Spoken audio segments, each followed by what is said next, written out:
एकं अक्षरं हृदि निरन्तरं भासते स्वयं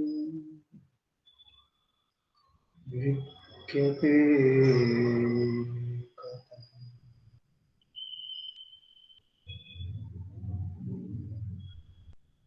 हृदयकुहरमध्ये केवलं ब्रह्ममात्रम् यहमहमिति साक्षात् आत्मरूपेण भाति हृदि विषमनसा स्वं चिन्वता मुच्यता पवनचलनरूढा आत्मनिष्ठो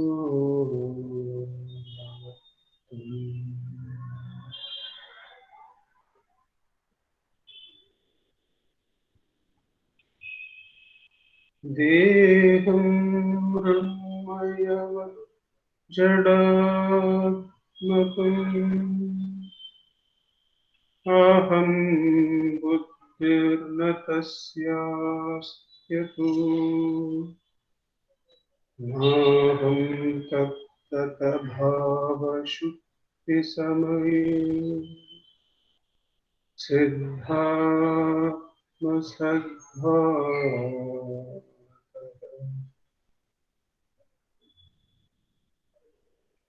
कोपं भावयुतः कुतो वरधिय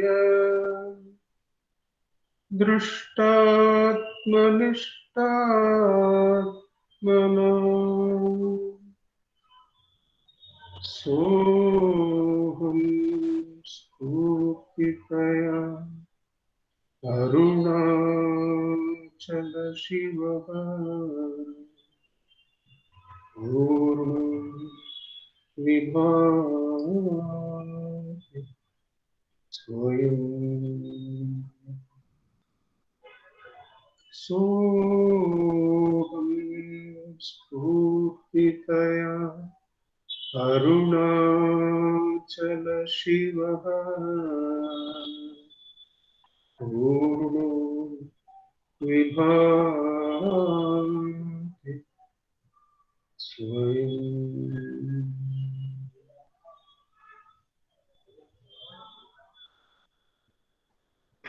More of them.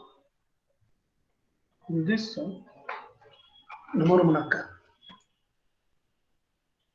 This Thursday satsang from Ramana Maharshi Center for Learning, South Bangalore Center.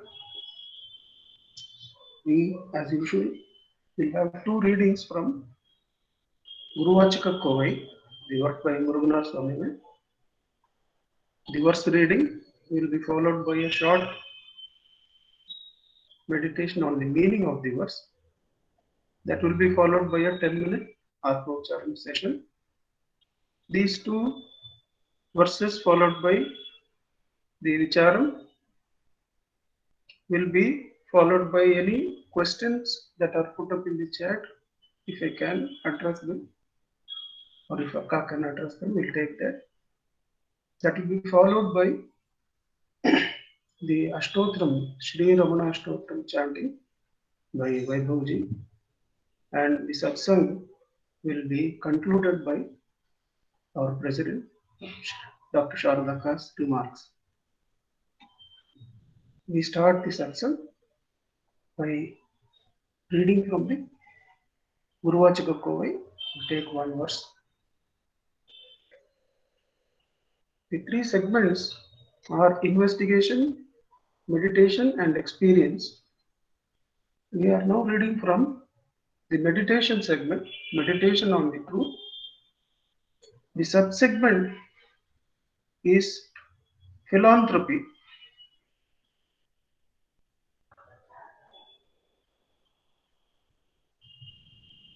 I read from verse 807. If he realizes this basic truth that all a person offers to others is it truth given only to himself, will he not distinguish himself by performing magnanimous acts of generosity?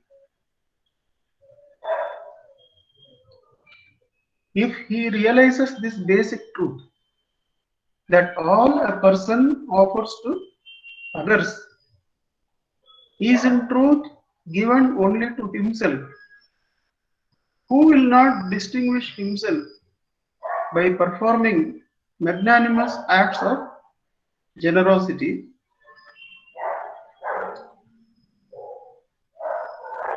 This is an expansion of the simple liner which I call as the golden rule of ethics, the diamond rule of ethics of Bhagavan, which goes like this: that பிறருக்கு கொடுப்பதெல்லாம்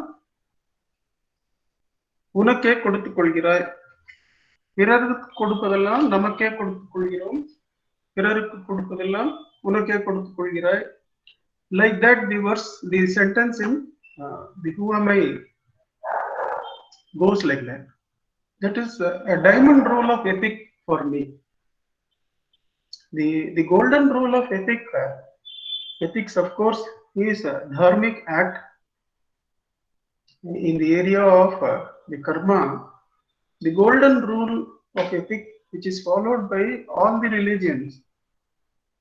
We had done a seminar about 6-7 years back, and in that we had presented that all the 63 branches of religious beliefs, all of them have that golden rule of ethic.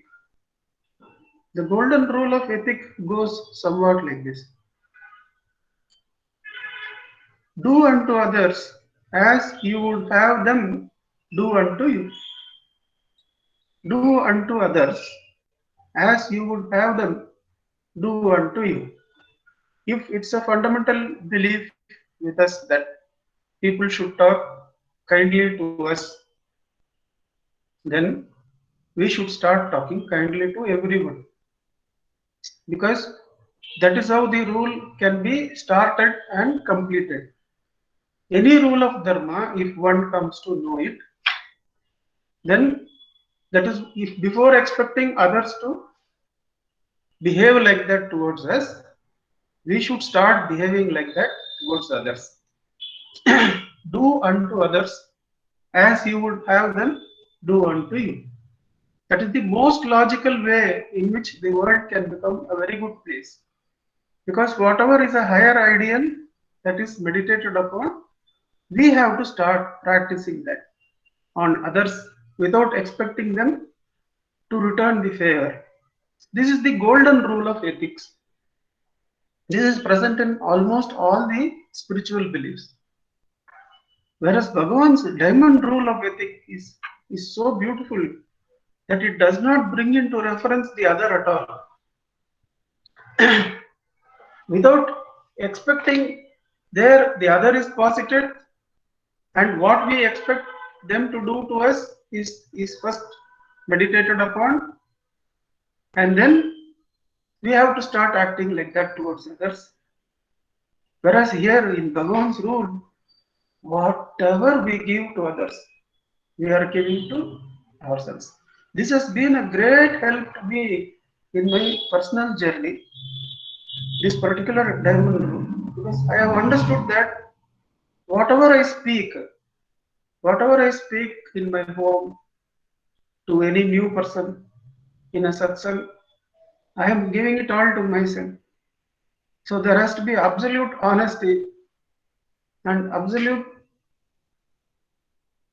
clarity towards myself, because before sending to others as voice, as sound, those thoughts which are much more powerful than the audio which comes as breath, those thoughts are generated in me, and unless I have those thoughts in proper place, I won't turn back inward I won't remain in self-attention. பிறருக்கு கொடுப்பதெல்லாம் உனக்கே கொடுத்துக் கொள்கிறார். So any act of generosity, what we do in the outside is in the stula, but in the inside, we tell ourselves that we are a full person, we are a rich person. A wanting person is the really poor person. A giving person is the really rich person. This is one of the statements I had read from Shivanand Maharaj's quotes, which Venkateji used to send. That if a person is wanting, however much the stula wealth may be, if he is wanting, then he is really poor. I have seen a monk come from Ramanashram. He had guided us to a temple and he had come with us in the car. Yeah. He is a sannyasi with absolutely nothing. He had brought some payasam from the ashram in a small bowl. I thought, why he is gathering that after the prasadam? Uh, he went and poured that into a person who gave us direction in that temple. Then he took out a 5 rupee note, the last note in his pocket, and gave it to him. Now, to me, that monk is the richest person in the world. That person, he is in the library these days, in the bookshop in the these days in the ashram. That's what is the essence of the dharma, which Bhagavan is saying. பிறருக்கு கொடுப்பதெல்லாம் உனக்கே கொடுத்துக் கொள்கிறாய். That I am a fulfilled person. That I have no needs. I am complete. That is what is indicated when we give something to another in the normal sense of the word. But to me, how it has helped is that whatever I speak, whatever I share at home, to my daughter, to my co-travelers, everything I am speaking to myself. So there should be an essential honesty there. And that is the beauty of this diamond rule of ethic of Bhagavan. It clears up every action of ours, because every action of ours is directed towards ourselves. If he realizes this basic truth, that all a person offers to others is in truth given only to himself, who will not distinguish himself by performing magnanimous acts of generosity? We'll sit in Atmaucharam for 10 minutes.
नमो भगवते श्रीरमणाय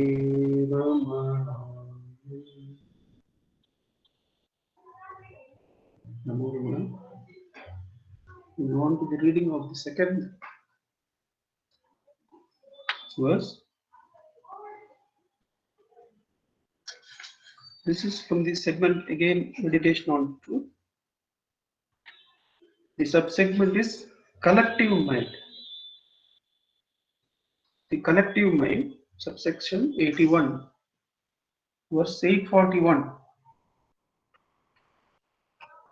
The practice of labeling a mind either as good or bad is only based on the auspicious or inauspicious vasanas that dominate it.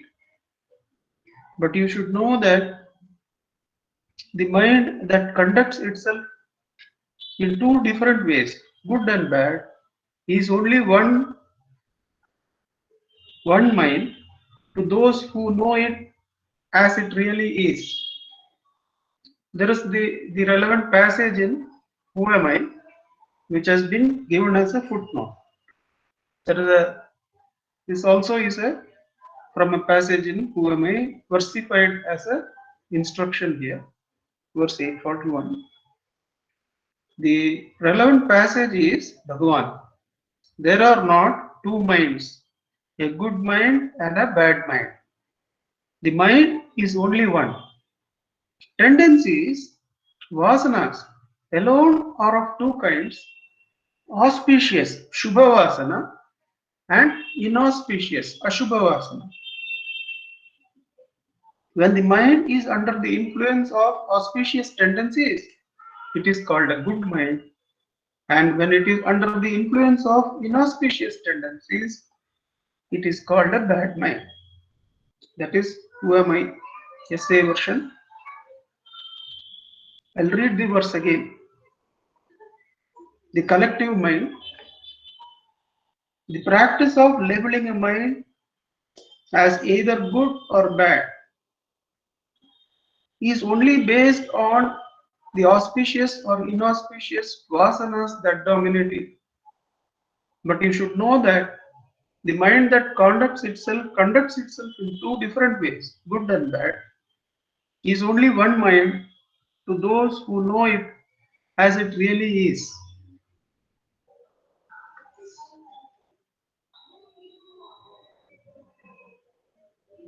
This is Bhagavan's method of pointing us to the root, that uh, the mind is not acting consciously but is being pushed by the vasanas. This I have been exposed to a set of experiments called Benjamin Libet's set of experiments on the subconscious. He finds that all the conscious acts we do, that we call within inverted commas as conscious actions, like speech or movement of hand and everything, irrespective of what act it is, 500 milliseconds before I speak, there is a rise in the subconscious which actually creates the necessary thoughts for the conscious mind and pushes it. Now, this, therefore, he goes on and finds that the human being has no free will but has a free want. Free want is, with practice, you can let go of the thought that arises. The inner urge to do or to think in a particular way, Benjamin Libet finds in his experiments in 1983 that with practice we have a free want that I won't take this thought, but you don't have a free will. Your every action is practically pushed from the subconscious. That is what our rishis and the great sages have found, and they have called it as vasanas or predilections, or the mind which is subjected to good and bad thoughts and which comes out through the senses as good speech, good action, bad action. Bhagavan is saying, don't don't enter into the analysis of these areas as a good person, good thought, bad thought, good action, bad action. Understand that they all arise from the one mind, and from the one mind which is pushed by the two different vasanas, the Suvasana and Kuvasana, are the good predispositions or bad predispositions. Periperiva used to say that when someone used to ask whether there is rebirth, the question was on rebirth and whether we carry these samskaras, these vasanas. Periperiva used to say that you just go to the maternity ward in any hospital. If you see the children that are born and the way they take to life, it will be very clear that their minds are already given predispositions, given vasanas, and that is what determines my speech, my actions, and everybody's speech, everybody's actions. So Bhagavan stops blaming even the mind. He says that go to the root, and how to remove the vasanas, how to we have to wait. We have to wait at the source of thought, and when thought arises, we should not follow it. We should not try to complete it with more thoughts. That way, we will be only going the way of the inner disposition. We will be going the way of the vasana. As soon as the thought arises, without differentiating as good and bad. Why we should not differentiate between good vasana and bad vasana is that both good and bad are bondage, and they are temporary. Even those good vasanas where they take us, those comforts are not permanent, and when they change there is sorrow. That's what Swami Vivekananda used to say. How does it matter whether you are in an iron cage or in a golden cage? Both are restricting, both don't bring ananda, both are not freedom. So, without differentiating between good and bad vasanas, as soon as the vasana, the predisposition arises as a thought, one should let it go and ask for whom. The inner urge first arises as the I thought. We were discussing this morning at home that this is what Bhagavan is asking us to do. When somebody else is talking and our mind rises in reaction, Bhagavan is saying, don't go the way of the reaction. But even before the reaction, there is this I which is being pushed as a root vasana. Hold that and be at the source. Summa iru. Bhagavan says, in the most practical of ways, your hand may be rolling the chapatis, but there may be a discussion going on in the kitchen. What Bhagavan is asking, that be observant of how the reaction arises in you. More important than the thoughts, the words exchange, is the attention at who is rolling the chapati, who is listening. There, the vasana as thought is caught at its source. Then one understands what Bhagavan means by saying that the actions of the world can go on. They don't disrupt jnanam. We can practically understand that the actions of the world are not an obstruction to Purna Jnanam, to abiding in the source, for the ego to rest in the source. The source goes nowhere, it is always there. But the inobservant action, the action which takes the conscious world alone to be real and is constantly moving there for answers, is bound by that. Whereas that attention which stays with the rise of the eye, நான் என்றெழுமிடம் ஏது என நாடவுள் நான் தலை சாய்ந்தது குந்திப்பார். The I thought will fall And when that aggregate of all vasanas fall, then one is always resting in the source. One is always resting in this thought-free state. This action going on has no impact on that source, which is effortlessly peaceful. And one can observe that Bhagavan's statement that irrespective of the circumstances, irrespective of the roles you are playing, one can abide in the source, one can rest in the jnanam at the source. Let us sit in Atma Vicharam. As soon as the thought arises, which is only a result of Apuvasana or Suvasana manifesting itself from within, one should attentively take it to the source. The method is not to follow the thought with more thoughts, but to inquire for whom is this thought. The answer will be the thought is for me. Immediately and diligently hold the inquiry, who am I? When one reaches the maturity where the thoughts are not arising, but still one needs effort to stay at the source, one can hold the I, the source, directly. That is what Bhagavan calls as Suma Iruttal. Both are self-attention, either letting go of thought and holding the source as who am I, or directly holding it with Bhava Bala. Both are practice of self-inquiry. Let us sit in self-inquiry for the next 10 minutes.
I read the suggestion from Murthy sir.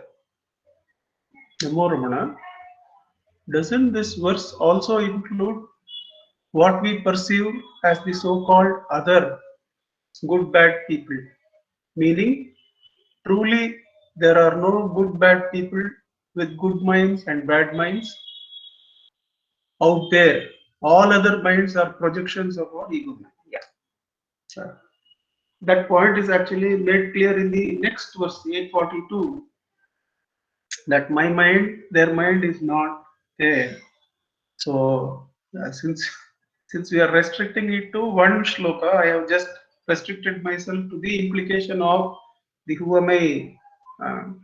But of course, going deeper or going to the next verse, which Murugnar and Bhagavan have added, that this division has that is the whole import of this segment.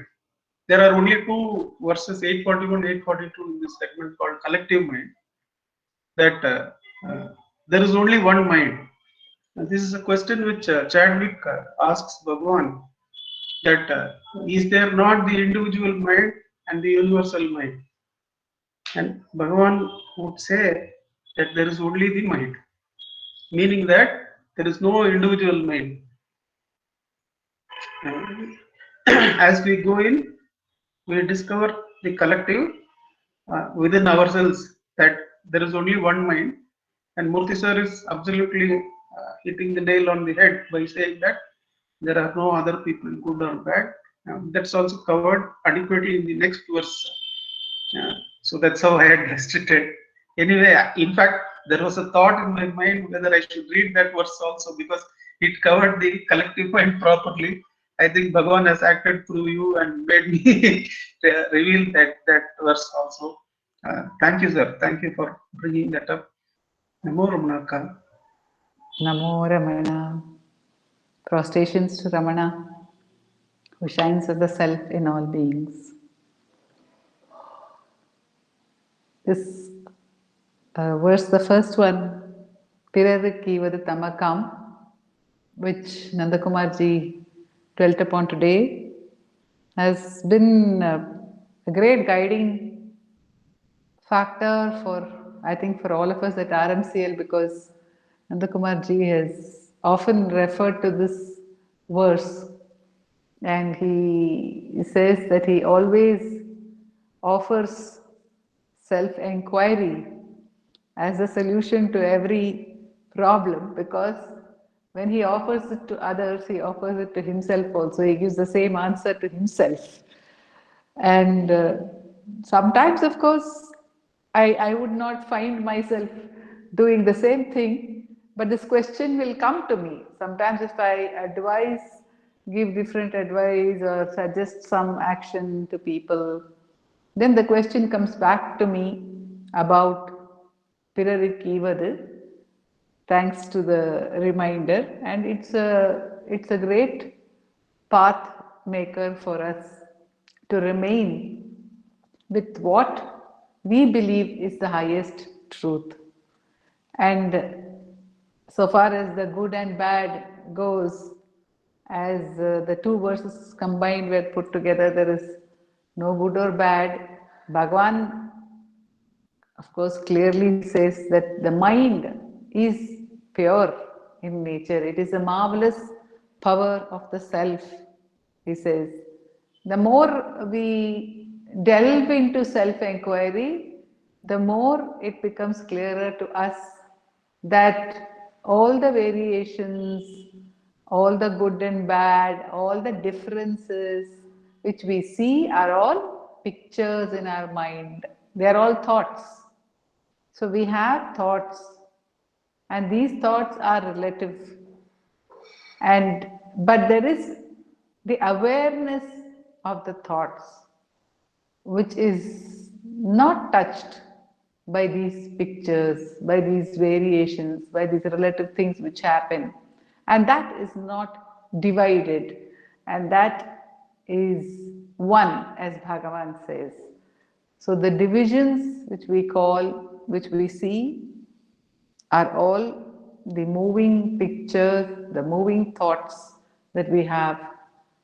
And when we cease to, if we put the two verses together, then the moment we think of somebody else as bad, we are thinking of ourselves as bad.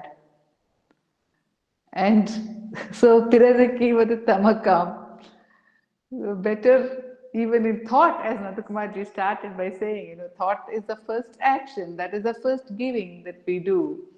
So, we become vigilant right from there. What are we thinking about others? Are we thinking, first of all, that there are others? So all these questions Bhagavan brings back to us to, to strengthen the abidance, to help us not to wander away. That's all. Because the self ever is, but the wandering has to be redirected towards the self once more. And these beautiful verses and help us to do that, and Bhagavan's grace allowing us to dwell on them is once again an affirmation to us of his constant guidance and presence. Om Namo Bhagavate Sri Ramanaya. Namo Ramana. May I request Vaibhavji to chant the Ashtotram, please? Yes, sir, sure, sir. Thank you. Namo Ramana. Bhardwaj Vishwanath विरचितम् श्रीरमणाष्टोत्तर शतनामावलिः अपार सच्चित् सुखवारिराशे यस्योमि मात्रं भुवनं समस्तम् गुहाहितं तं रमणं गभीरं चिन्ताविहीनं हृदि चिन्तयामि। ॐ महासेन महोंसेन जाताय नमः। ॐ श्रीरमणाय नमः। ॐ गुरवे नमः। ॐ अखण्डसंविदाकाराय नमः। ॐ महौजसे नमः। ॐ कारणोद्भवाय नमः। ॐ जगद्धितावताराय नमः। ॐ श्रीभूमिनाथस्थलोस्थिताय नमः। ॐ पराशरकुलोत्तंसाय नमः।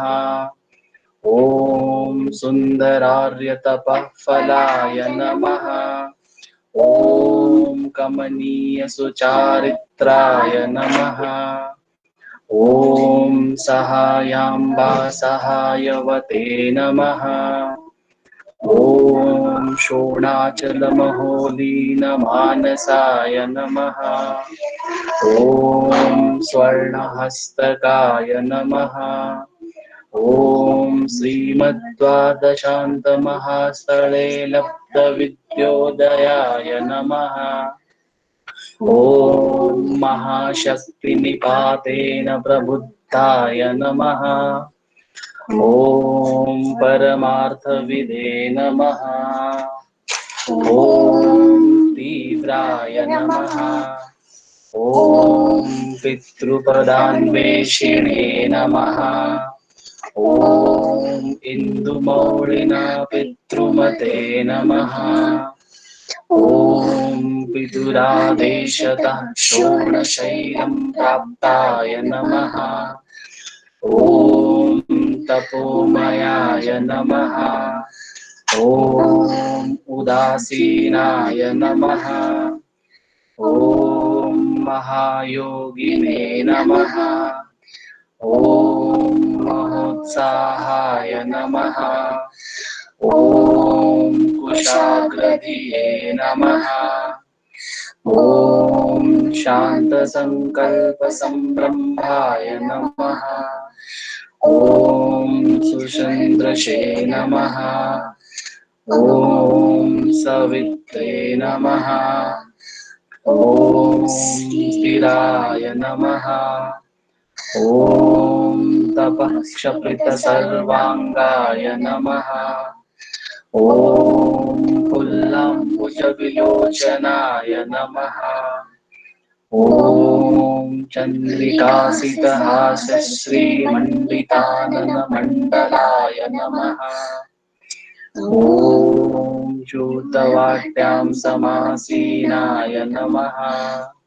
ॐ चूर्णिताखिलविक्रमाय नमः। ॐ वेदवेदान्ततत्त्वज्ञाय नमः। ॐ चिन्मुद्रिणे नमः। ॐ त्रिगुणातिगाय नमः। ॐ विरूपाक्षगुहावासाय नमः। ॐ विराजतचलाकृतये नमः। ॐ उद्दीप्तनयनाय नमः। ॐ पूर्णाय नमः। ॐ रचिताचलताण्डवाय नमः। ॐ गम्भीराय नमः। ॐ परमाचार्याय नमः। ॐ सुप्रसन्नाय नमः। ॐ अभयप्रदाय नमः। ॐ दक्षिणस्य निभाय नमः। ॐ धीराय नमः।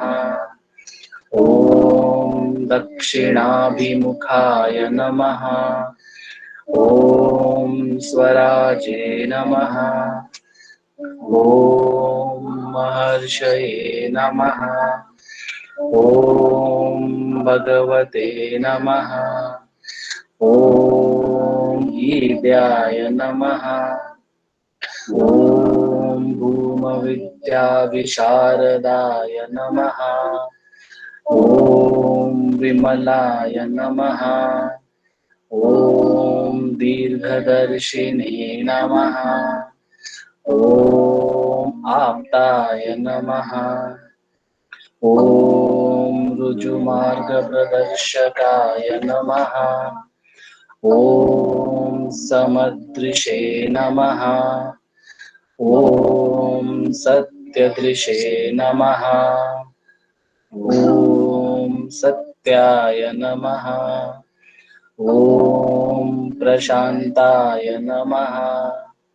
ॐ अमितविक्रमाय नमः। ॐ सुकुमाराय नमः। ॐ सदानन्दाय नमः।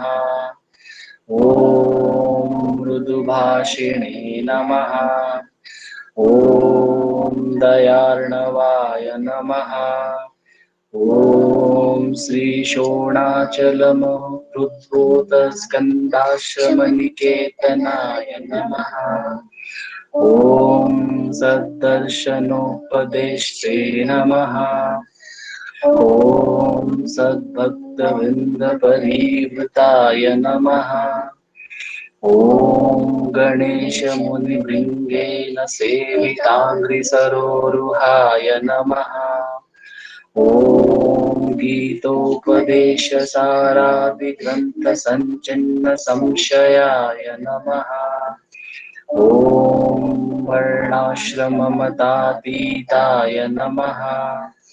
ॐ रसज्ञाय नमः। ॐ सौम्याय नमः। ॐ आत्मवते नमः।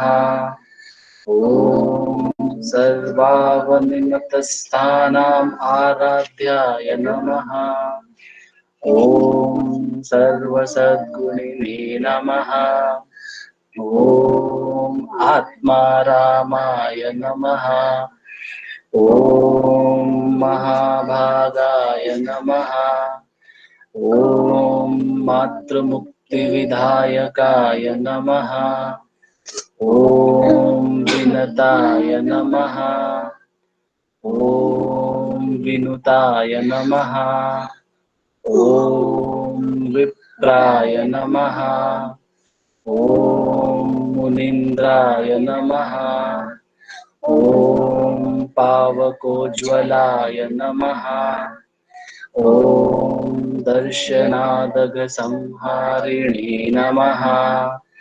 ॐ मौनेन स्वात्मबोधकाय नमः। ॐ ऋच्चान्तिकरसान्निध्याय नमः। ॐ स्मरणाद्बन्धमोचकाय नमः। ॐ अन्तस्तिमिरचण्डांशवे नमः। ॐ संसारार्णवतारकाय नमः। ॐ शोणादृशस्तुतिद्रष्टे नमः। ॐ हार्दविद्याप्रकाशकाय नमः। ॐ अविच्युतनिजप्रज्ञाय नमः। ॐ नैसर्गिकमहातपसे नमः। ॐ कमण्डलुधराय नमः। ॐ शुभ्रकौपीनवसनाय नमः। ॐ गुहाय नमः। ॐ दण्डपाणये नमः। ॐ कृपापूर्णाय नमः। ॐ भवरोगविषग्वराय नमः। ॐ स्कन्दाय नमः। ॐ देवतमाय नमः। ॐ अमर्त्याय नमः। ॐ सेनान्ये नमः। ॐ पुरुषोत्तमाय नमः। ॐ श्रीरमणभगवते नमः। श्रीरमणाष्टोत्तरशतनाम पूजां समर्पयामि।